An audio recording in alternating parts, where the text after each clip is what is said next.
Bonjour et bienvenue à Qu'en pensez-vous pour la semaine du 30 mars 2015. Cette semaine encore, on va faire une revue d'actualité. On va passer en revue les actualités qu'on trouve importantes, en notre opinion, notre analyse de tout ça. Et comme à mon habitude, j'ai un panéliste de qualité. Et cette semaine, nul autre que Patrice Bouchard qui revient en studio après une longue absence car il devait aller à Chibougamau travailler. Bonjour Patrice. Salut Pierre. Ça va bien? Super, merci. Content de te revoir oui, sur ça notre fait un petit plateau. bout. J'ai hâte de voir les sujets que tu nous as Je suis pas inquiet qu'on va réussir à te délier la langue. Parce que les gens doivent savoir qu'on se consulte plus ou moins. Des fois, Pierre, il me fait des petites surprises, là, il m'en sort. Puis là, faut que j'essaie de naviguer là-dedans. Oui, sans dire ça. qu'il y a de l'impro, disons que des fois, il y a des petites surprises. Ben écoute, il faut... l'actualité, c'est l'actualité. Puis des fois, je propose des sujets, mais pour parler, en fait, d'une perspective sur un sujet. Fait qu'on se lance. Et cette semaine, on ne commencera pas par l'actualité régionale. Non, je trouve que beaucoup des sujets qui m'intéressaient le plus étaient dans le national, donc ce qui se passe au Québec, au Canada. Donc on va commencer par ça, puis on viendra au régional après, puis on va tenter de finir par l'international, mais souvent, on ne se rend pas. Fait que, bon, on va encore probablement faire ça. Vote de grève étudiant, Patrice. As-tu quelque chose à dire là-dessus? En fait, dans l'actualité, aujourd'hui, d'ailleurs, 31 mars, aujourd'hui, il y avait un vote de grève au cégep d'Alma. Oui. Qui a passé. Donc, on rappelle aux gens que ce sont des votes de grève qui se sont tenus dans les différents cégeps de la région et aujourd'hui et sur quelques jours, en tout cas, à l'UQAC aussi. l'UQAC demain. Et l'esprit de ces votes de grève-là, en tout cas dans la région, c'est pour faire une grève d'une journée, le 2 avril, parce qu'à cette journée-là, il y a une manifestation, je pense, du côté de Montréal. Et question de faciliter la participation, les transports, etc. En tout cas, et à Saint-Félicien, le 23 mars dernier, les étudiants ont voté en faveur de la grève du 2 avril. Je sais qu'à Jonquière, on en a entendu parler aussi. Je vais y revenir là-dessus pour expliquer. Et aujourd'hui, c'était Alma. Donc, on a 3 cégeps de la région qui ont voté pour. Chicoutimi a voté contre. Et là, on attend l'UQAC. Puis à l'UQAC, je pense que c'est pas tant l'image, c'est par département ou par faculté, là.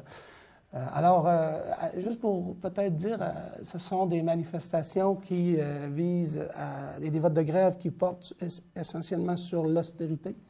Donc, les étudiants de certains cégeps et universités dénoncent l'austérité. Et donc, c'est un moyen, donc une journée d'une grève pour leur permettre d'exprimer cela. À Saint-Félicien, le 23 mars, ça s'est super bien déroulé. Cette valeur, on a mis beaucoup plus l'emphase dans les médias sur Jonquière que sur Saint-Félicien. À Saint-Félicien, il y a eu 52 ou 54 de participation. Certains me diront « Ah, c'est pas beaucoup. » C'est encore mieux que bien des élections municipales, que même certaines élections fédérales. Et dernièrement, il y avait une partielle au niveau provincial dans Richelieu.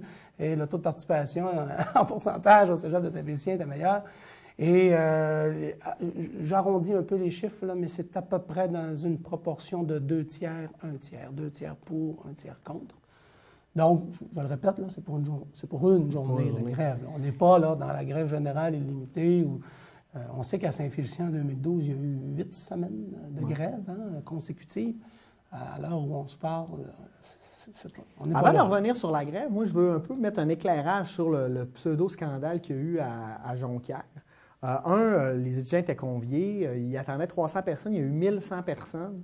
Il y a eu des superbes débats avec des gens très bien informés qui faisaient valoir très bien leurs arguments, autant s'ils étaient pour ou contre. Là, je crois qu'il y avait... Et il y avait aussi des gens qui disaient n'importe quoi, autant qu'ils étaient pour ou contre. Là. Je pense que dans la vie, il faut apprendre à mieux s'informer que de dire n'importe quoi. Par 3 fois, on a demandé est-ce que les gens sont d'accord dans la salle pour le principe du vote, là, de comment on va faire le vote. Tout le monde a dit oui. Il y a personne qui s'est objecté. C'est un vote à main levée dans ce cas-ci? Non, c'est un vote avec sur des c'est un vote secret? Oui, c'est un vote secret. Okay. Et on a demandé par 3 fois, est-ce qu'il y en a qui s'opposent à cette manière-là? Personne n'a rien dit. À la fin, parce que le vote a passé, mais par 4 ou 5 voix de majorité, on a demandé, est-ce qu'on veut faire un recomptage? Et les gens ont voté majoritairement en disant, non, on ne veut pas faire de recomptage. Donc, il n'y a pas eu de recomptage. Donc, il y avait amplement d'espace à ce moment-là pour dire ça ne marche pas, on peut faire des affaires. Mais ce qui est arrivé, c'est que le lendemain, il y a eu une injonction. Je trouve ça triste qu'on soit rendu avec ça, surtout que c'est un jeune qui est membre des jeunes libéraux. Là, on voit un peu là, en tout cas, je trouve ça très intense et qui est arrivé avec une injonction. Et ce qui est plate, c'est qu'à la place de régler ça entre nous en discutant, en disant non, le processus démocratique ne marche pas, on peut changer les affaires quand on peut le faire directement à l'Assemblée. On va en injonction. Et ça, l'injonction, qui va payer les avocats? Bien sûr, c'est l'association étudiante qui ne pourra pas utiliser cet argent-là pour faire peut-être des choses qui sont mieux. On va utiliser l'argent pour aller en cours, ce qui est un peu absurde. À Saint-Félicien, il y a eu un vote secret. En fait, la réunion s'est très bien déroulée, très rondement. Ceux qui avaient des choses à dire ont eu amplement le temps et l'espace pour se faire entendre. Et petite particularité, parce que je ne sais pas à Jonquière, mais à Saint-Félicien, vers environ 13 heures, on a ouvert les bureaux de scrutin et on s'est engagé à les laisser ouverts jusqu'à 17 heures. Parce que selon l'horaire du lundi, c'est un horaire assez chargé. Et il y a des jeunes qui finissent à 15 heures, tu sais, qui, lorsque le vote commençait, devaient aller en cours ou vice-versa, terminaient leur cours à 15 heures. Et, alors, pour profiter plus de l'après-midi, des pauses, etc. Bref, finalement, pour augmenter la participation et d'avoir quelque chose de représentatif. Et à 17 heures, on a fermé les boîtes de scrutin, on a comptabilisé. Moi, j'ai trouvé que c'était une belle approche pour permettre la participation du public. À Jonquière, il y avait des trucs qui ne marchaient pas, entre autres les bulletins de vote qui n'étaient pas uniformes. Mais bon, je pense qu'il y avait de la bonne foi, puis il y a eu des beaux débats. Puis maintenant, des fois, je trouve ça triste, sur les injonctions. Maintenant, Patrice, pour aller plus loin que ça, on entend beaucoup de choses, beaucoup de désinformation, beaucoup d'intimidation sur les médias sociaux, des trucs. Les gens disent des affaires, je veux dire. Moi, là, un truc, là, vous avez le droit d'être pour, d'être contre dans la vie sur n'importe quoi. Défendez votre point de vue avec des arguments et surtout, informez-vous et respectez-vous. Ce n'est pas parce que les gens ont une opinion contraire à vous qu'ils ne méritent pas de respect. Moi, ce que je veux savoir, Patrice, selon toi, les gens disent « les étudiants, des chialeux, pourquoi vous ne restez pas à l'école? Vous seriez bien mieux d'étudier à la place de faire la grève. » Qu'est-ce que tu penses? Qu'est-ce que tu as à dire aux gens qui disent ça? Ben, en fait, juste pour revenir sur la dynamique des médias sociaux, là, il faut quand même admettre que dans les dernières années, que ce soit les mouvements, les partis politiques, etc., ont accès des stratégies de mobilisation à partir des médias sociaux. Ouais. C'est intéressant parce que c'est un nouveau médium avec plein de possibilités. C'est un bel outil de mobilisation, d'information. De l'autre côté de la médaille, ben, des fois, il se dit un peu n'importe quoi. La qualité du français n'est pas toujours là. La qualité des sources. Sur les sources, des fois, on va publier ou afficher des tableaux, des choses qui ne sont pas exactes. On se demande où est-ce que ça a été pris. Alors, là, il y a une rigueur. Il faut faire attention. Là, à partir de là, il faut faire attention. Puis après ça, ben, dans les médias sociaux, un des problèmes, c'est que chacun y retrouve sa propre vérité. Oui. Alors, c'est-à-dire, quand moi, je trouve qu'un texte a du sens, je le publie. Souvent, je n'ai pas nécessairement de commentaires. C'est juste pour porter à l'attention des autres ce que tel diffuser une information que tu trouves pertinente. Tel journaliste. Voilà. En tout cas, moi, personnellement, j'essaie de ne pas tronquer la réalité. C'est-à-dire, c'est pas moi qui dis une chose. Hein. C'est un journaliste, c'est un chroniqueur qui exprime. Je fais juste porter l'attention des gens là-dessus. Sauf qu'il faut faire attention parce que des fois, ça déraille un peu. Puis, ça en vient qu'on dit un peu n'importe quoi. Alors, dans un débat qui polarise comme celui-ci. Maintenant, moi, je trouve ça un peu facile de dire, parce que là, on a vu des débordements, là, puis moi, ça m'interpelle, là, mais c'est parce qu'on dit les jeunes ont juste à étudier, ils n'ont rien d'autre à faire, mais en même temps, quand je regarde l'ensemble des mesures qui ont été votées dans les budgets, là, je pense que ça affecte dans une moindre mesure les étudiants par rapport à d'autres secteurs d'activité. Par contre, les étudiants ne sont pas seulement des étudiants. Ils sont aussi des citoyens qui ont des idées et qui veulent... Puis qu'eux sont prêts à se battre pour les autres. Parce qu'en ce moment, dans notre société individualiste, tout le monde pense à son nombril, puis ils ne sont pas beaucoup les gens qui sont prêts à aller se battre pour la cause des autres. Quand c'est ta cause, là, touche pas à mes affaires. Mais quand c'est les autres, en fait, c'est que tout le monde est... On dirait que les gens sont en faveur de l'austérité et du déficit zéro, mais il ne faut pas que ça y touche. Ouais. Mais là, ça devient difficile parce que M. Couillard, ben, pas lui, mais en tout cas, son gouvernement, là, tire dans toutes les directions, coupe un peu partout.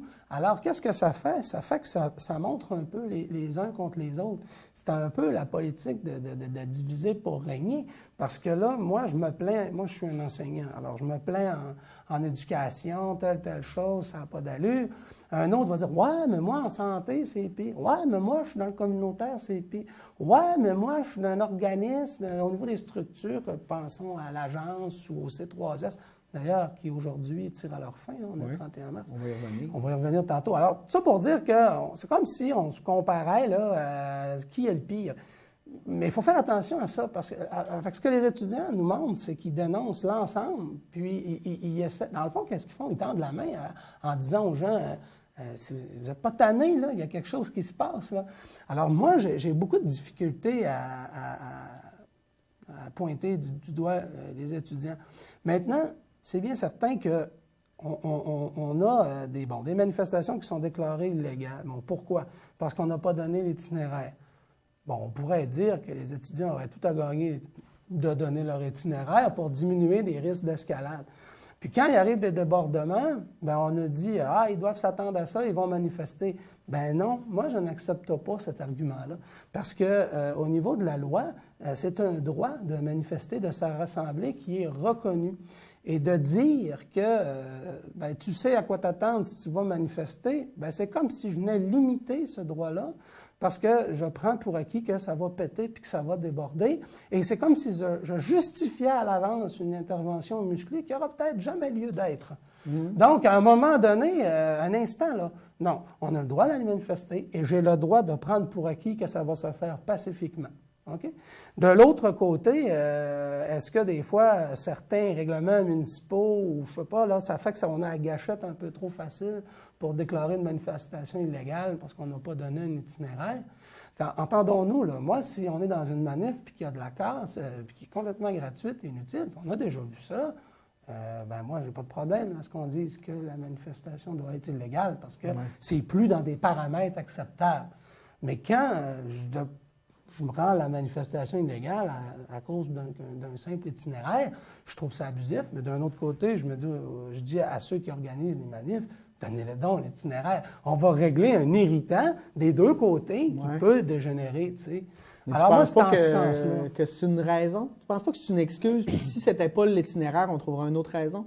Ben, peut-être, mais là, il y aurait le fardeau de la preuve à ce moment-là. Au moins, les étudiants pourraient dire, regardez, nous, on a collaboré, on a donné notre itinéraire.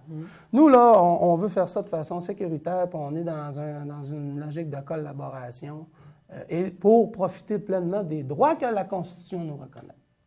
C'est ça, l'idée. Oui. Mais alors, peut-être qu'il pourrait y avoir d'autres excuses, mais là, le fardeau serait renversé. Non, c'est un peu ça le problème. Maintenant, on entend des commentaires, tu as fait allusion aux médias sociaux. On n'a pas besoin d'aller dans les médias sociaux. On écoute certaines radios, certains commentaires. C'est hallucinant. Et là, souvent, ce sont des commentaires qui sont dans une logique d'escalade de violence, même avant que la violence se fasse. Alors là, il y a un mouvement, il y a un contre-mouvement. On polarise. Les points de vue n'ont jamais été aussi polarisés. On dirait qu'on est obligé d'être pour dangereux. On ne peut pas être... tu sais, ça se peut nuancé. Là, être nuancé. Là. Il me semble que c'est sain aussi là, de faire ça. Puis au niveau en tout cas, des manifestations, moi, j'ai perdu ce que je voulais dire, mais c'était vraiment, vraiment intéressant. Mais j'en redoute pas. C'est peut-être que je vais meubler un peu, ça va te redonner. Mais tu sais, on parle souvent d'austérité, puis on a développé une rhétorique où on dit non, c'est pas de l'austérité, c'est de la rigueur. Bien là, les croissances des budgets de l'État québécois là, pour l'année 2015-2016, donc l'année qui commence demain, on va limiter la croissance de ces budgets. 1,5, je pense, pour la santé. En normal, ça devrait être 3, 4, 4,5. On va minimiser l'augmentation des budgets en éducation à 0,2 %. Et pour être capable, globalement, d'atteindre l'objectif qui dit qu'il ne faut pas qu'on dépense plus de 0,7 %, ça veut dire que tu as 7-8 ministères qui non seulement on gèle, mais on coupe. C'est quoi ça, si ce n'est pas de l'austérité? Parce que là, parce que je sais ce que les libéraux vont nous servir comme argument, ils vont dire, vous pouvez bien... C'est pas de l'austérité parce que globalement, les dépenses de l'État augmentent. Elles augmentent peu. mais elles augmentent quand même. Alors, c'est leur argument pour dire qu'il n'y a pas d'austérité. Mais en même temps, pour atteindre les chiffres qu'on nous sert, il faut des coupures de plusieurs milliards. Et en plus, ces hausses-là, qui sont très, très, très modestes, sont moins que l'inflation puis le coût de la vie. Alors, puis aussi, moi, je pense que là, on joue dans de la sémantique, mais c'est de l'austérité. Oui, il y a peut-être différents niveaux, mais c'est de l'austérité, ça dépend pour qui, parce que c'est pas les minières, c'est pas les compagnies, c'est pas les banques qui vivent l'austérité, c'est monsieur et madame tout le monde. Bien, les banques ou encore les assurances, entre autres, ils ont vécu l'austérité, on a augmenté certains frais, mais ils vont les redonner à leurs clients. Ben oui, c'est ça. Tu sais, alors même, je ne sais pas, moi, au niveau de l'essence ou de taxes vertes, on a augmenté pour les taxes sur les pétrolières, mais les pétrolières refilent aux consommateurs à la pompe. Ce qui n'est pas nécessairement mauvais, là, parce que là, c'est drôle, hein, parce qu'à droite de l'échiquier politique, on va souvent dire, baissons les impôts, augmentons les taxes de toutes sortes, utilisateurs payeurs. Ça, cette logique-là, là, en santé et en éducation, là, en tout cas souvent, là, pour la droite politique, les libéraux, les caquistes, entre autres, c'est bon. Mais pourquoi que cette logique-là d'utilisateur payeur, c'est la même logique, là. Pourquoi elle n'est pas bonne en environnement? Oui. Pourquoi la logique utilisateur-payeur n'est pas bonne pour les entreprises? Parce qu'entendons-nous, une entreprise arrive ici, elle a des infrastructures, des hôpitaux, une main-d'œuvre qualifiée, elle a une paix sociale, elle a un système de sécurité, des polices, etc. Ça vaut quelque chose. À la limite, si on était vraiment rigoureux sur ce principe-là, ou on va dire à la lettre, là, tu sais, bien là, il y aurait une facture. Ça coûte de quoi venir s'installer chez nous? Évidemment, on est très, très loin de ça, parce que mondialisation, compétition, etc., bon, OK? Mais c'est pour dire que des fois, il y a des choses comme ça qui sont pas cohérentes. Non. Et l'utilisateur payeur, bien, je trouve que c'est un principe qui n'est pas appliqué toujours. Qui est appliqué quand tu as fait notre affaire, ou tu sais, je veux dire, c'est ça, c'est tout le temps 2 poids 2 mesures. On va donner un argument pour quelque chose, mais on va se comparer à d'autres, à complètement le contraire sur d'autres choses. On va toujours prendre l'argument qui fait notre affaire, en fait. Puis en fait, tu vois, dans le dernier budget qui a été déposé la semaine dernière, on disait qu'il n'y aura pas de hausse de taxes et d'impôts. Bien d'abord, toutes les hausses de taxes et d'impôts avaient déjà été annoncées, là.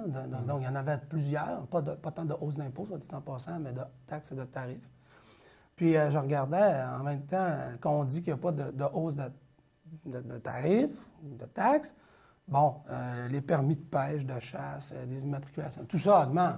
Ouais. Bon, alors, mais tu sais, en même temps, je ne suis pas en train de dire que je suis contre toutes ces augmentations-là, parce que moi, il y a des domaines là, dans lesquels là, que ça ne me dérange pas que ça augmente. Encore là, tu sais, ça dépend. Je suis d'accord, mais tu sais, par rapport aux dites baisses d'impôts, moi, ça me fait rire. On promet des baisses d'impôts puis des baisses d'impôts. Fait que monsieur puis madame tout le monde, finalement, il est content d'avoir des baisses d'impôts.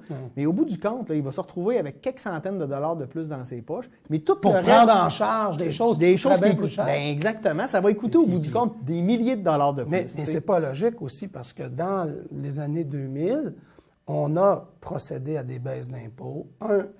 C'était une promesse de l'agent Charest, avec l'argent du déséquilibre fiscal, plutôt de réinvestir. On a promis des baisses d'impôts. On était dans cette logique-là. En faisant ça, bien, nécessairement, on met une pression, parce que moi, là, si j'ai des gros problèmes financiers, c'est peut-être pas le temps de travailler 4 jours semaine. C'est peut-être le temps de travailler 5 jours. Autrement dit, je veux pas exploser ce gouvernement Charest. Je veux pas jouer sur mes revenus, tu sais. Donc, bien, il a explosé. Mais là, il faut faire attention. Parce que crise de 2008-2009, c'est vrai que la dette du Québec a augmenté de façon fulgurante. Par contre, il y a une partie de ces déficits-là qui sont allés en réinvestissement, en ce sens, en infrastructure pour l'économie. Alors, ça a eu un certain succès.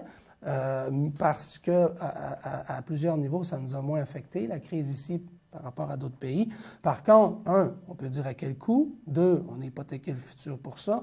3, on a quand même consenti des baisses d'impôts. Puis ça, une baisse d'impôts, c'est perdu à tout jamais. Ah oui. En fait, moi, et là, ce que j'aime pas dans la rhétorique libérale, c'est qu'on nous dit, on va atteindre le déficit zéro, puis après, on va recommencer tranquillement à avoir des surplus.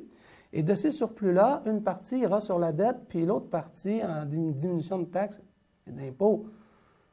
Bien, d'abord, ça fragilise encore notre situation, parce que s'il fallait qu'il y ait une crise internationale économique, on serait fragile. Puis qu'on ne réinvestira plus jamais d'argent dans le Québec, là? Moi, si on était sérieux, on dirait, on se serre la ceinture, mais on a un plan de réinvestissement sur 3, 5 ou 8 ans pour compenser les effets négatifs. La dernière chose qu'on devrait dire, il me semble, c'est quand ça va aller mieux, on va baisser les impôts. Parce qu'on baisse les impôts, mais tous les besoins à lesquels on ne répond plus, ça veut dire qu'on y renonce pour toujours. Ouais, c'est ça. Moi, chez moi, il y a peut-être des rénaux, des choses que je veux faire que je ne peux pas pour tout de suite, puis je me dis, si mon affaire s'améliore, je pourrais le faire. Alors, pourquoi cette logique-là, elle ne fonctionne pas pour l'État? Ce que ça nous dit, c'est qu'il y a une idéologie en arrière de ça, il y a une déconstruction de l'État-providence. De l'État, quoi qu'il est déjà affaibli depuis quelques années, mais il y a quand même, on joue là-dedans. Tu sais, c'est le ministre Coiteux, bien avant qu'il soit ministre, là, à la fin des années 2000, il y avait des écrits puis des textes, pas à la fin des années 2000, même 2008-2009, où il faisait des charges à fond de train contre les garderies. Alors, tu sais, je veux dire, à la limite, il est content, lui, là, de ce qui se passe, tu sais. Puis il y en a d'autres comme ça. Alors souvent, ça nous sert de prétexte. Puis pourquoi je vous dis ça? Parce que dans l'avenir, un autre parti politique, n'importe quel, prend le pouvoir, arrive avec un programme, des idées, des réinvestissements, que ce soit à gauche ou à droite, là, peu importe, là, bien, sa marge de manœuvre dans l'avenir, n'importe qui va prendre le pouvoir va être de zéro. Puis à chaque fois, on va se faire dire, on avait promis ça, mais finalement, les finances publiques étaient pires que ce qu'on pensait. Ouais. Et on se fait déjà servir ça depuis un certain temps. Donc, moi, ce que je ne comprends pas, c'est on devrait dire, d'abord, on est obligé de tout faire en 4 ans? De tout faire en 1 an ou 2. Peut-être qu'on pourrait se donner un objectif sur 4 ans. Deuxièmement, peut-être qu'on aurait pu consulter davantage. Ça n'aurait pas tout réglé, mais ça aurait pu quand même calmer une certaine grogne. Troisièmement, dans le dernier budget, on atteint le déficit zéro, on a fait beaucoup de coupures, mais on met 1,3 milliard dans le fonds des générations. J'ai pas de problème avec le principe de mettre de l'argent de côté qui va fructifier puis qui va nous aider à payer la dette. Mais ce que ça veut dire, c'est que si tu es capable de mettre 1,3 milliard de côté, ça veut dire que tu as déjà atteint ton déficit zéro puis tu as mis de l'épargne de côté. Ouais, ça veut dire, peut-être qu'il aurait pu, par exemple, avoir 900 millions dans le fonds de génération au lieu de 1,3. Puis peut-être qu'on aurait moins touché, comme on s'apprête à le faire, les cégeps, avec encore une coupure de 40 millions pour le Québec. Soit dit en passant, là, dans le dernier budget, on a coupé 40 millions au cégep. Bon. Et là, on reconduit encore cette coupe-là. Juste vous dire comme ça, c'est à peu près 400 000 pour le cégep de Saint-Félicien pour l'année qui commence demain et pour l'année qu'on vient de terminer. Et c'est 6 coupes en 5 ans. Ça fait qu'à un moment donné, là, on a beau dire, et aujourd'hui, les 4 directions générales des 4 cégeps ont sorti pour dire, bien là, dans le fond, on a voulu collaborer les dernières années, on n'a pas trop montré dedans, mais là, on vous le dit, là, ça va toucher au service aux élèves. Mais c'est ça. Non. Alors qu'on arrête de nous dire que ça va être dans l'administration, puis que ça va être les méchants cadres, puis la bureaucratie, puis c'est pas vrai, ça. À un moment donné, tu atteins une limite, puis ça atteint les services. Ça ne peut pas faire autrement. J'ai une solution. Alors, moi, tout le monde au salaire minimum, même les députés, puis les ministres, puis les hauts fonctionnaires, puis les directeurs de banque, on en économiserait pas mal d'argent. Mais tu vois, mais c'est ça. C'était une blague, c'était de l'ironie. Mais en tout cas, ce que ça veut dire, c'est que... Puis en plus, c'est ça. Des fois, on a l'impression que certains paient moins que d'autres, là, mais bon. Ça, c'est clair. OK, bien, on a fait un peu un tour de plein d'affaires en parlant de ça, mais on n'a pas fini parce qu'il y avait aussi hier manifestation des étudiants en médecine parce qu'eux, bien, il n'y a pas eu de débordement. Les étudiants en médecine, ça a un statut social différent. Là, fait qu'on n'a pas chargé... Non, on n'a pas chargé dessus avec les policiers. Mais peut-être qu'ils avaient donné l'itinéraire, peut-être qu'il n'y avait pas de prétexte à charger dessus. Oui, mais tu vois, moi, je vois la théorie de dire, là, parlant de la violence policière, ça va nous empêcher de parler d'austérité. Je crois quand même... Non, mais c'est bien certain que pendant qu'on parle de débordement... Puis de différents faits divers, des faits divers qui peuvent être graves. Hein, oui, non, c'est ça. Je ne veux pas dire, je ne dis pas ça légèrement. Là, non. Mais c'est bien certain que pendant ce temps-là, plus personne ne parle du budget. Bon, c'est réglé. Le budget est passé, là, comme oui. Entendons-nous, hein, les coupures qu'on a faites en 2014-2015 et qu'on fait pour 2015-2016, c'est pas dans les dernières semaines, puis dans les prochaines semaines, puis les prochains mois qu'on va les ressentir. Là. Dans les prochaines Alors, années. sur papier, on a balancé, c'est beau, mais dans 1 an, 2 ans, tu sais, c'est comme si je te dis... l'usine ferme dans 2 mois. Ah ouais, je perds ma job, mais la première année, tu as le chômage.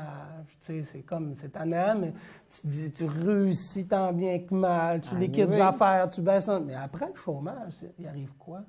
Comprenez-vous ce que je veux dire? Donc, des fois, c'est pas juste là, maintenant, le problème. Le pire, il s'en vient. On va se réveiller avec un sacré mal de tête. Là. Ouais. Ah non. Et à la blague, je lisais certains chroniqueurs qui disaient « Monsieur Couillard, vous ne nous avez pas donné votre itinéraire. » Oui. Hein? Parce qu'on s'en allait s'occuper des vraies affaires. On savait qu'il n'allait pas avoir de charte, pas de nouvelle loi 101, pas de référendum. On savait que c'était 250 000 emplois sur 5 ans. Les chiffres tardent à se matérialiser à ce niveau. Donc, et personne avait cru bon de nous dire, voilà ce qui s'en vient. Et là, on nous dit le gouvernement précédent était tellement mauvais là, que c'est pour ça qu'on n'a pas le choix. On avait dit qu'on n'allait pas faire de partisanerie avec ça, là, on en fait. Puis, on a pris toutes les demandes qui étaient sur la table du ministre du Conseil du Trésor pour dire, voici, il y avait un déficit de 5 milliards. Mais dans le réel, tu sais, moi, je peux bien avoir 5 milliards de projets, mais je vais dire oui pour 2, puis le reste, je le fais pas, puis c'est tout. Mais c'était pas enclenché, engendré comme dépense, ça. Tu sais, fait que là, en tout cas, c'est pour ça qu'il faut lire comme il faut, plusieurs sources, comparer les chiffres, analyser ce que des acteurs et d'autres peuvent nous dire pour essayer de se faire un peu notre vérité là-dedans, parce que des fois, on se fait un peu bourrer. Oui, l'information est... C'est difficile de bien s'informer, mais... Les journalistes, ils ne peuvent pas tout dire d'un topo de 10 secondes, fait qu'ils prennent plein d'affaires, non, puis des fois qui n'ont pas rapport. Le citoyen, il faudrait aussi qu'il ait le temps pour lire un article au complet puis écouter un reportage qui dure plus de 10 secondes. Je veux dire, on est dans une société de clips, il faut tout aller vite. Puis là, on voit un gros titre, puis on a l'impression de comprendre la nouvelle. Il y a deux affaires. On est dans une société de zapping, de surconsommation, on achète, on jette, on tourne de poste. Hein, c'est ça, là. Ouais. Et l'instantanéité est certainement accentuée parce qu'on connaît avec Internet, les médias sociaux, etc. En plus, ajoute à cela qu'on dit qu'il y a 50 de la population au Québec qui n'est pas capable de lire un texte de 2 pages de façon soutenue et de t'en faire un résumé dans ses grandes lignes. Alors, ton article dans le journal d'une page, là, ben, on risque de lire juste le titre. Le gros titre, puis Puis là, ben, le titre, ça arrive souvent, on a tous déjà vu un article, des fois, qui ne reflète pas l'article. Un titre, je veux dire, qui ne reflète pas l'article. Il faut savoir que les journalistes, souvent, ne se font pas toucher leur article, mais c'est jamais eux qui choisissent le titre. C'est ça. Parce qu'on veut que ça punch! Bref, là, on s'est égaré un peu. Là, on est rendu non, mais c'est intéressant. Je regarde le temps aussi qui file. On va revenir aussi, brutalité policière, on en a parlé lors des manifestations. Moi, je veux revenir à un événement qui a été marquant dans l'histoire, à Berlin en 89, quand les manifestants sont là et qui sont en avant du mur et qui ont le goût de traverser, et que les soldats qui sont en avant, les policiers se font dire « Si les gens approchent, vous le tirez dessus ». Et là, il y a un soldat qui fait « Non, merci », dépose son fusil à terre et va rejoindre les manifestants et traverse le mur. Je fais... Moi, là, le constat que je fais, mettons, par rapport à ce qu'on voit là, les policiers là, qui se sont battus là, pour leur régime de retraite puis qui ont démoli l'Hôtel de Ville de Montréal, là, pourquoi ils ne sont pas aux côtés des étudiants à dire « Ça a bien du sens, ça. On va vous le faire, l'itinéraire, là, puis on va ouvrir la marche en avant. » Parce qu'ils se battent pour la même chose, là. Ben, en tout cas, il y a certainement des liens entre les deux enjeux, là. Tu sais, tu peux pas... Tu sais, tout ça est relié, là. De reconduire ou pas les conventions collectives, les négociations avec le secteur public, les coupures qu'on a vues de toutes sortes, peu importe, mais oui, tout ça est nécessairement relié. Ceci dit, bon, je ne suis pas encore prêt à dire que la situation qu'on vit est un peu celle qui précède la chute du mur de Berlin, là. J'en suis pas là dans mon analyse. Ceci dit, je comprends l'analogie que tu tentes de faire et je comprends aussi qu'effectivement, il y a des liens sur le fond de l'enjeu. Les policiers, ça devrait être nos alliés. Ils devraient protéger les manifestations, en fait, des casseurs. Parce qu'il y aurait qu'il y en a des casseurs, mais il faudrait être capable de faire la part des choses. Puis il y a une autre affaire, là, OK? C'est rendu, mettons là, que c'est justifié, puis je crois pas que c'est justifié pour avoir vu la vidéo là, de lancer des bombes lacrymogènes. Là. Mais encore là, même si c'était justifié, là, je vais citer un de mes amis, là, tire pas d'en face. On est-tu rendu dans un pays où on se tire d'en face? Si oui, moi j'ai le goût de déménager. Ouais. Non, mais ça devient absurde. On l'a vu, là, la photo fait le tour du web assez... Et moi, ce que je trouve terrible, c'est ça, c'est qu'on entend des commentaires puis des manifestations pour le policier. À un instant, là on s'égare. Oui. On s'égare. Tu sais, on ne peut pas prendre pour acquis, je me répète, là, que parce que je vais aller manifester, ça va brasser. Non, c'est un droit qui m'est reconnu, puis je suis censé pouvoir y aller en toute conscience, d'y aller en toute conscience et en toute connaissance de cause, en ce sens que c'est mon droit et j'ai le droit de l'exercer, point. Parce que quand on commence à monter les uns contre les autres, à dire, ben ils ont juste à se attendre, puis bravo la police, et là, il y a déjà des animateurs qui disent, débarquez l'armée. Ça, là, c'est dans certains pays, là, on à se certaines rapproche de la époques, dictature. c'était du fascisme. Oui, c'est ça. C'était du fascisme. Tu sais, quand... puis là, on pourrait faire des liens avec ce que certains politiciens régionaux ont dit dernièrement, mais c'est ça. Oui. Quand on est rendu à plus jamais tolérer rien, puis à écraser, puis la fin justifie les moyens, c'est dangereux, là. Quand on utilise des moyens Parce que démocratiques l'on pour banaliser puis pour faire fermer les opposants, ça ressemble de plus en plus à une dictature. C'est comme on a vu quand avec... je tire sur les intellectuels puis que je lui demande de se taire. Ça, c'est nivelé par le bas. D'abord, il y a des intellectuels de gauche, de droite, il y a des intellectuels qui sont dans la recherche, dans le domaine social, dans toutes sortes de domaines. Il y a des intellectuels qui travaillent dans le domaine de la foresterie, qui ont des écoles de pensée différentes sur la façon de gérer la forêt. On va tout ça couper de ça, là, parce qu'on a trouvé un coupable. Bien, les États qui ont fait ça dans le temps, là, ça a donné des dérives fascistes à droite et des dérives communistes à gauche, où on ne reconnaissait plus le rôle des intellectuels. C'est plate à dire, mais c'est ça. C'est triste. Oh, la solidarité au Québec, c'est compliqué. Budget du Québec, je l'avais dans mes points. Veux-tu en reparler? Ben non, peut-être simplement dire que les gens ont peut-être eu l'occasion de jeter un coup d'œil sur le rapport Godbout. Très volumineux.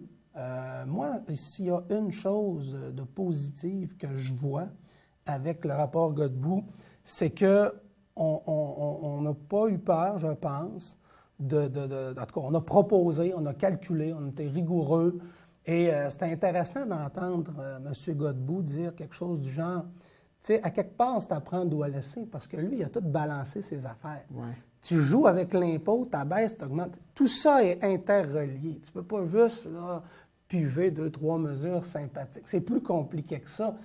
Et moi, je suis allé un peu consulter, pas tout, là, je pense qu'il y a 7 rapports, 7 briques, là, je n'ai pas tout ça, mais j'ai lu certains points saillants, des tableaux, des résumés de ce que des journalistes avaient écrit, des chroniqueurs économiques. Puis, il y a quand même des mesures. Tu sais, on a dit, on baisse l'impôt. Tu sais, je vais vous donner un exemple des fois que je trouve qu'on va vite en affaires. On baisse l'impôt, on augmente les taxes. Tiens, c'est des mesures de droite, ça n'a pas de bon sens. Bon, un instant là. C'est vrai que globalement, si je baisse l'impôt sur le revenu des particuliers et que j'augmente les taxes, ça se peut que ça nuise davantage à mes gens moins fortunés parce qu'on est obligé d'acheter un minimum de choses, là, et à un moment donné, ça l'affecte plus certains portefeuilles que d'autres. Par contre, ce qu'on a dit aussi, c'est qu'au lieu d'avoir 4 paliers d'impôts, on monte à 9, me semble. Alors là, on est beaucoup plus précis, là. C'est plus équitable. Ça, c'est progressiste, ça, comme mesure. Après ça, on a dit, c'est vrai qu'on va payer moins d'impôts, plus de taxes, mais au lieu de commencer à payer de l'impôt à 12 000, on va commencer à 16 000. Ah! Donc là, les moins nantis peuvent être soulagés. Le crédit à la solidarité, là, alors lui a été bonifié. Il pourrait l'être plus, là. On débattra du montant, là, mais... Quand même. Alors, d'aller dire que tout ça, c'est à droite, puis tu sais, il y a des mesures de gauche aussi là-dedans. Oui, puis moi, l'idée, là, et ça, c'est une des idées les plus impopulaires, quand je parle d'utilisateurs-payeurs, on a dit, il faudrait revoir les tarifs d'électricité, parce que même si on les augmente, on demeure encore compétitif par rapport au reste de l'Amérique. Mais au-delà de cet aspect, les plus grosses maisons vont, en superficie, vont payer plus. Pourquoi? Parce qu'ils consomment plus. Alors, c'est fou ce que M. Desmarais, la famille Desmarais, avec son domaine à Sagard, économise en tarif d'électricité quand on y pense 2 minutes. Tu sais, je veux dire, tu as 2 maisons, tu sais, à un moment donné, puis en fait, il y a une tendance depuis 30 ans, c'est qu'il y a de moins en moins de personnes dans la maison, dans le sens que la famille est plus petite. Puis la maison est de plus en plus grande. Là, ça se défend d'avoir un tarif en fonction. Puis si on veut s'attaquer aux revenus puis qu'on est sérieux, ben on pourrait regarder pour les gens qui sont en appartement, qui ne sont pas propriétaires, trouver des formules de remboursement ou le fameux crédit pour la solidarité, trouver, tu sais. Et on pourrait aussi, mais je pense qu'à l'électricité, donner des tarifs préférentiels aux PME qui créent de l'emploi, ça pourrait aider. Parce que quand on la donne aux grandes entreprises, ils nous promettent des milliards d'investissements, mais ils ne le font pas. Ouais. À un moment donné, c'est de l'argent qu'on jette. On pourrait-tu favoriser des gens aussi qui aident à créer de l'emploi à un autre niveau? Ça pourrait peut-être être intéressant. Ce qu'on voit, c'est que si on enlève les fusions, souvent les grandes entreprises connaissent des coûts difficiles, rencontrent des difficultés, diminuent en termes d'emploi, même quand les productions augmentent. Mm-hmm.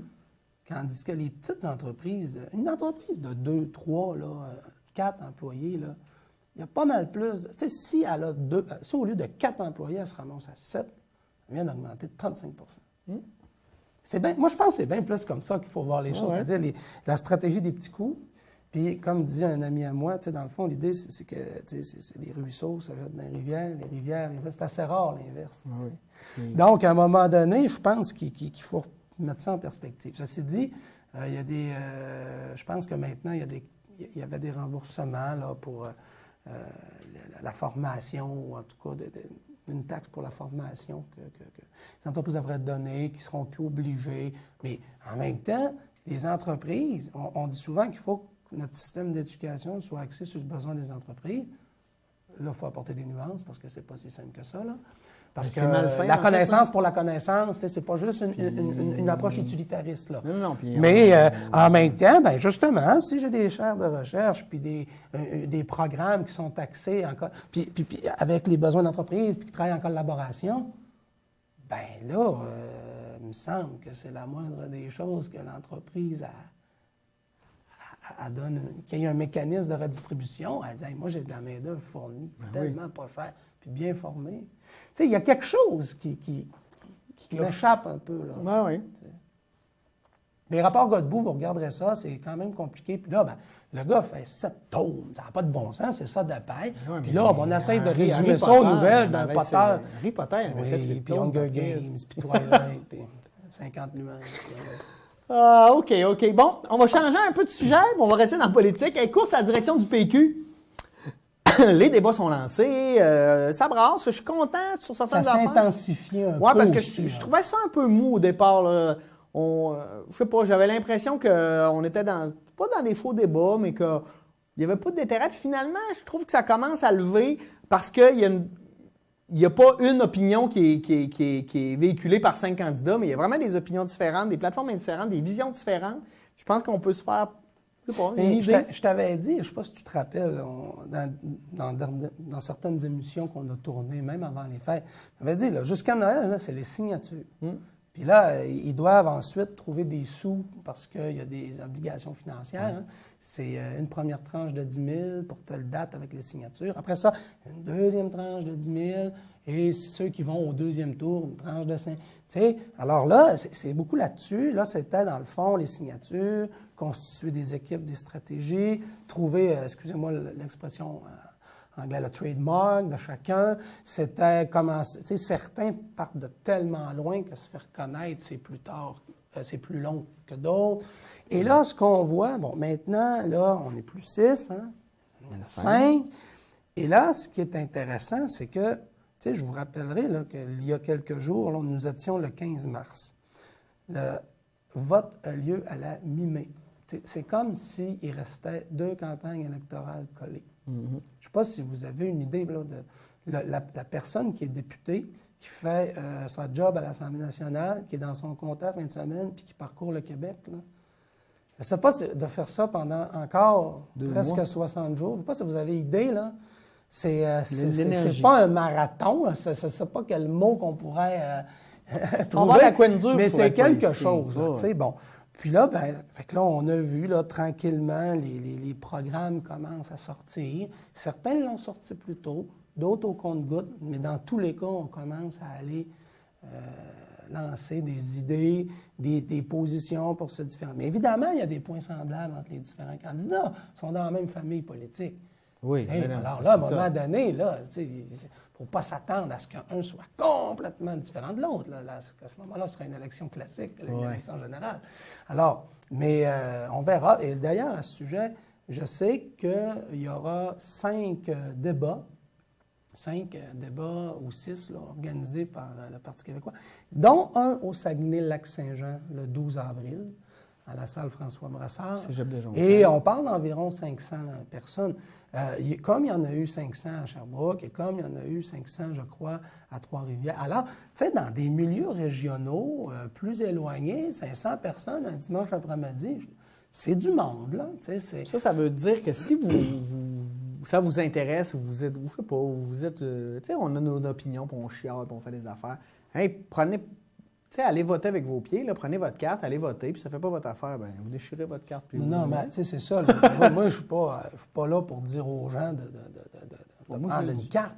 Mais ce que je veux dire, c'est qu'il y a une mécanique qui est là, et cette mécanique fait que ce sont les membres de ce parti qui peuvent voter. Encore faut-il qu'ils soient membres avant le 15 avril. Oui, c'est ça. Mais moi, c'est un mécanisme démocratique. C'est qu'on entend beaucoup de choses, puis les gens chialent lui, puis pas lui, les affaires. Bien, impliquez-vous. Si vous voulez, vous pouvez aller au débat, aller assister, aller voter. Bien, prenez parti.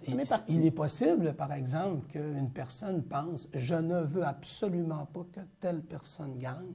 Je souhaite plutôt que ce soit celle-ci. » Bon, c'est correct, une opinion, puis il y a les raisons qui motivent cette prise de position.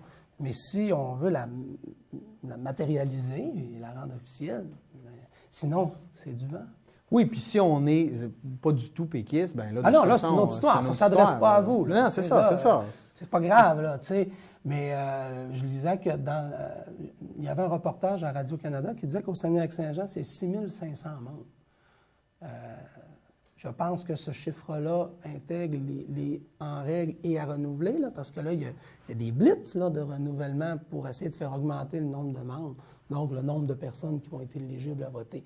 Mais 6500 là, au Saguenay-Lac-Saint-Jean, je pense qu'il y a quelque chose comme 10 000 membres de la CAQ. Là. Oui. Il y avait 3 000 membres d'Option nationale, puis QS, je ne suis pas sûr qu'on pogne le 10 000.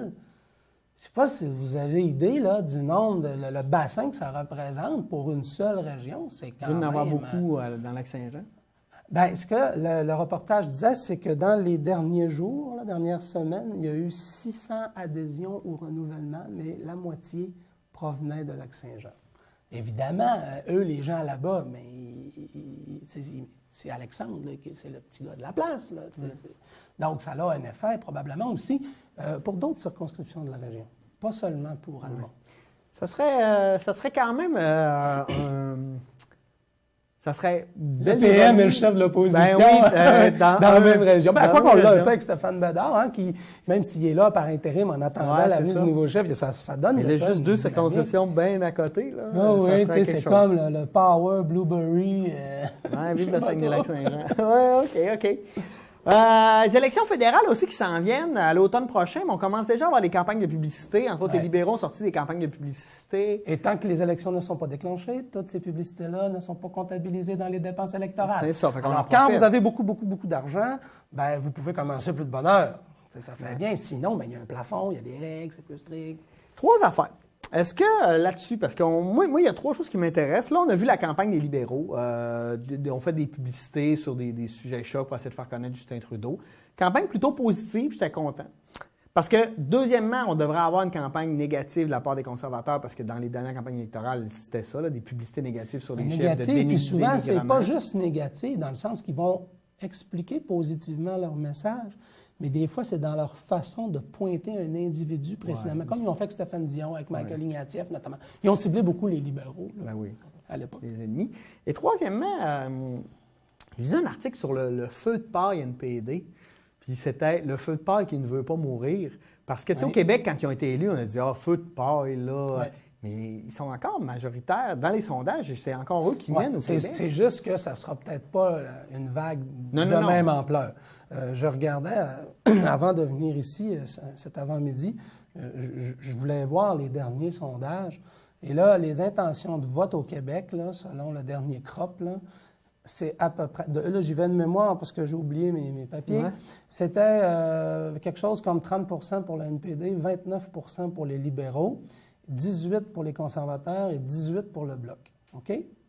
Par contre, et c'est même Thomas Mulcair l'a dit, à Tout le monde en parle dimanche dernier, lorsque l'on prend le vote francophone, je vous rappelle, 78 circonscriptions, et le 3/4 au moins des 78 circonscriptions, c'est francophone.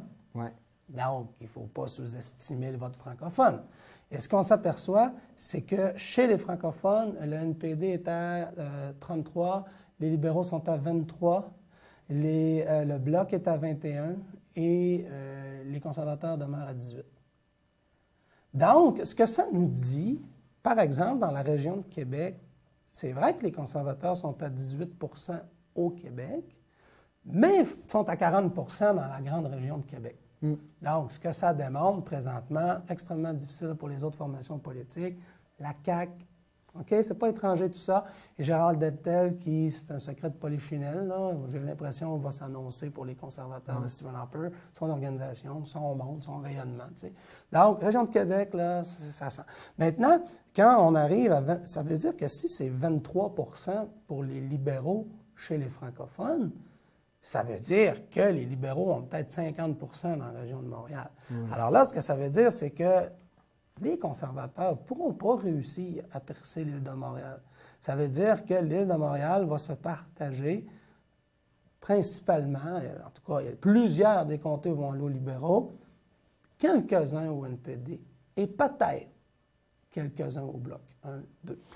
Maintenant, dans le reste du Québec, là, ce qu'on voit, c'est que les conservateurs sont à 20, à 18 et le Bloc à 21.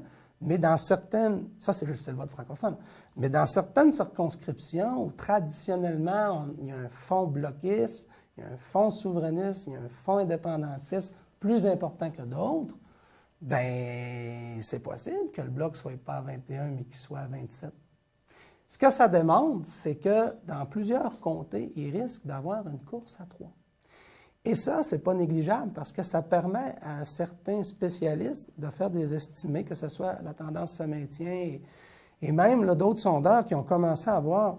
C'est vrai que le Bloc, la dernière fois, c'était 21 23 du vote, 4 députés.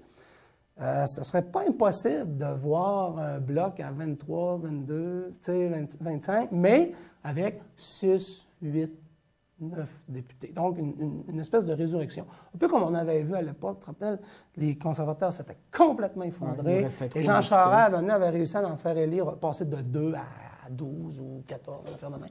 Donc, il y a peut-être ça là, qui peut arriver. Moi, j'ai des gros doutes par rapport au Bloc. Je vais être bien honnête. Là, je trouve que tout le course à la chefferie, la bisbille, je sais pas ce qui se passe. C'est parce que ce que j'essaie de t'expliquer, c'est que là, à la dernière élection en 2011, le NPD a eu 59 sièges sur 75. Ce que ça demande, c'est que le NPD ne sera pas capable, avec les chiffres, là, je parle des chiffres que je t'explique, ça a le temps de changer.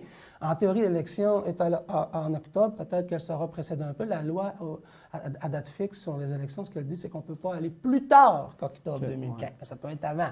Ça va-tu être l'été? Parce qu'on sait que les conservateurs ont reporté d'1 mois le budget. C'était censé être fait, là, le budget. C'est pas fait. Avec le pétrole, ça va pas bien. Les revenus sont à la baisse. Ils ont fait des promesses coûteuses. Ils sont pognés avec ça. Est-ce qu'on pourrait pas faire de budget puis s'en aller à une élection de manière précipitée, tu penses? Bien, en fait, ce qu'on me dit, c'est qu'il y a tout aussi le discours de la sécurité puis le projet de loi sur le terrorisme. Ils doivent compléter ça, faire l'adoption avant de... Tu sais, alors là, bon, ça, c'est pas clair, là, l'échéance électorale. Mais tout ça pour dire que si Justin Trudeau, au lieu d'avoir 6-7 députés à Montréal, va en chercher double, si, au lieu d'avoir juste des députés du NPD dans la grande région de Québec, tu as essentiellement juste des conservateurs, alors on passe de 59 à... 38? Je sais pas. Ouais. 39? Puis il y a le reste du Canada aussi. Là, alors, et là, bien, on verra aussi parce que le Bloc commence à annoncer des candidats. On a vu les libéraux dans Jonquière annoncer la candidature, je pense, de Mme Boucher. Pour les députés sortants, bien, c'est reconduit. On a vu Chicoutimi-Le-Fjord nommer une candidate bloquée. Ça commence là, à prendre place. On verra. Alors, ça va être intéressant, mais les résurrections du bloc, là, je vais être honnête, là, en ce moment, j'y crois pas. Ben écoute, je te dis ce que les chiffres disent. Là. Moi, non, c'est une belle analyse que tu fais. Je crois ou que je crois pas. Mais je te dis ce que les chiffres disent, puis je dis d'être prudent. Puis ce que je dis, c'est qu'il y a un fond bloquiste comme il y a un fond conservateur. Puis ce fond-là, sondage après sondage, depuis ne bouge pas. On est à 18, 19, 20. Et là, imaginez, là, je pense que les trois principaux partis essaient de s'entendre pour expulser des débats le Bloc ainsi que le Parti vert, d'ailleurs, qui a quand même, on l'oublie, mais qui, dans les sondages canadiens, pointe à 7 puis ils ont une députée. Et on veut l'évincer aussi, là. C'est ce qui n'est pas, en tout cas, ce qui est douteux. Mais donc, on peut comprendre que ça fait l'affaire des trois principaux partis. Mais, et dans une campagne électorale, en tout cas, je pense que Thomas Mulcair a beaucoup de choses à perdre au Québec, puis il doit faire des gains à l'extérieur du Québec. Trudeau ne peut plus se permettre d'en perdre au Québec. Il faut qu'il en gagne en Ontario, pas à Toronto. Trudeau, il peut pas faire moins bien. Non, là. mais Harper, peu importe ce qui va arriver, l'Ouest lui semble acquis. Puis en plus, il y a 30 sièges de plus, dont la très grande majorité sont dans l'Ouest. Alors, vous voyez, on risque fortement d'avoir un gouvernement conservateur, probablement majoritaire, à moins que ça déraille. Puis c'est de voir, en fait, pour M. Harper, c'est important d'avoir... Pendant plusieurs années, c'était important d'avoir un bloc fort. Ah oui. Là, maintenant, lui, il a besoin d'un NPD fort.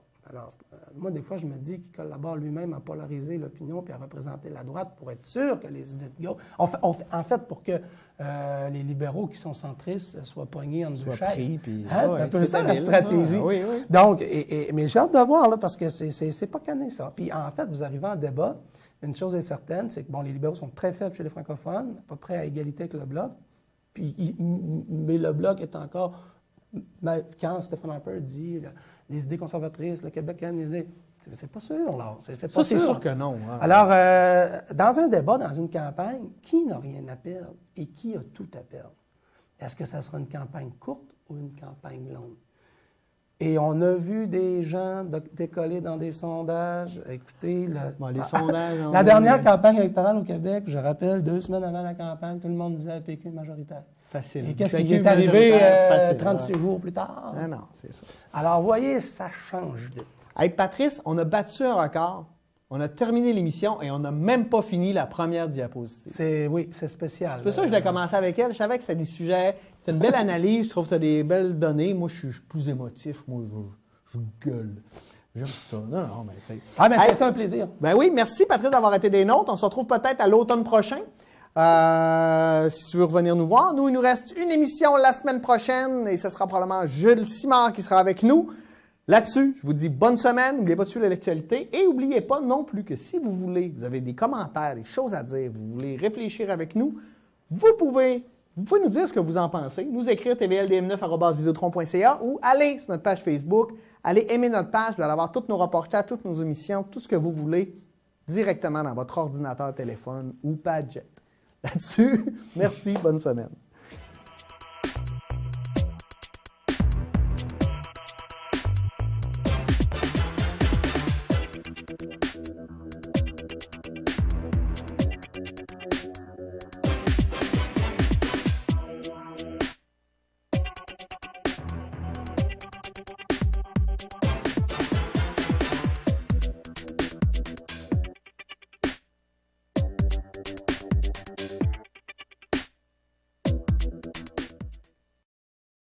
Vous habitez en forêt ou à proximité?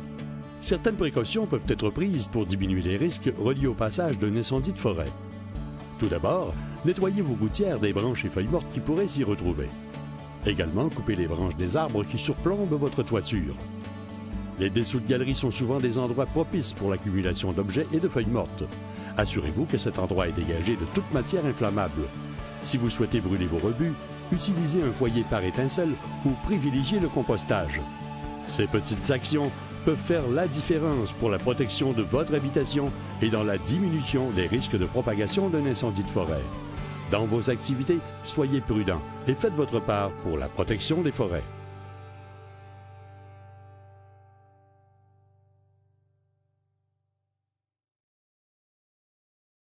Les tâches étaient plutôt difficiles à faire disparaître. Travailler en français, c'est un droit.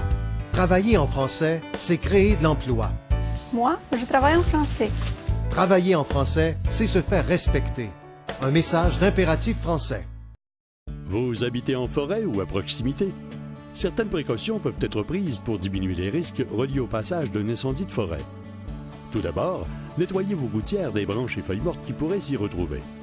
Également, coupez les branches des arbres qui surplombent votre toiture. Les dessous de galeries sont souvent des endroits propices pour l'accumulation d'objets et de feuilles mortes. Assurez-vous que cet endroit est dégagé de toute matière inflammable. Si vous souhaitez brûler vos rebuts, utilisez un foyer par étincelle ou privilégiez le compostage. Ces petites actions peuvent faire la différence pour la protection de votre habitation et dans la diminution des risques de propagation d'un incendie de forêt. Dans vos activités, soyez prudents et faites votre part pour la protection des forêts.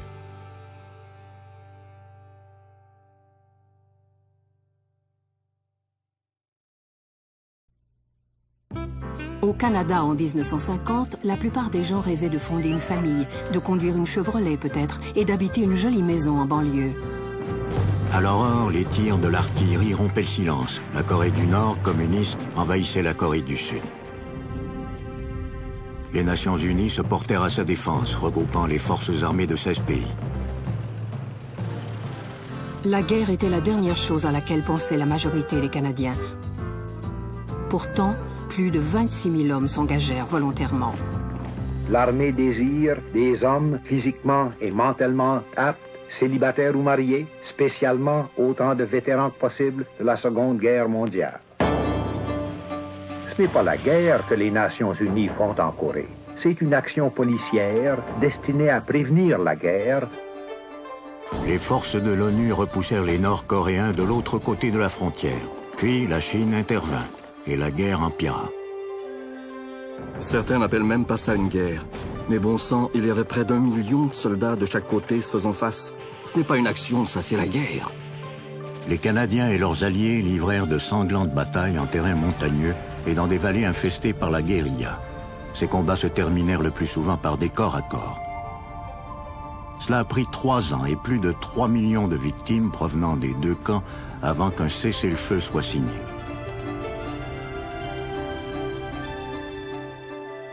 Chaque année, des anciens combattants se rendent sur le sol où leurs camarades sont enterrés.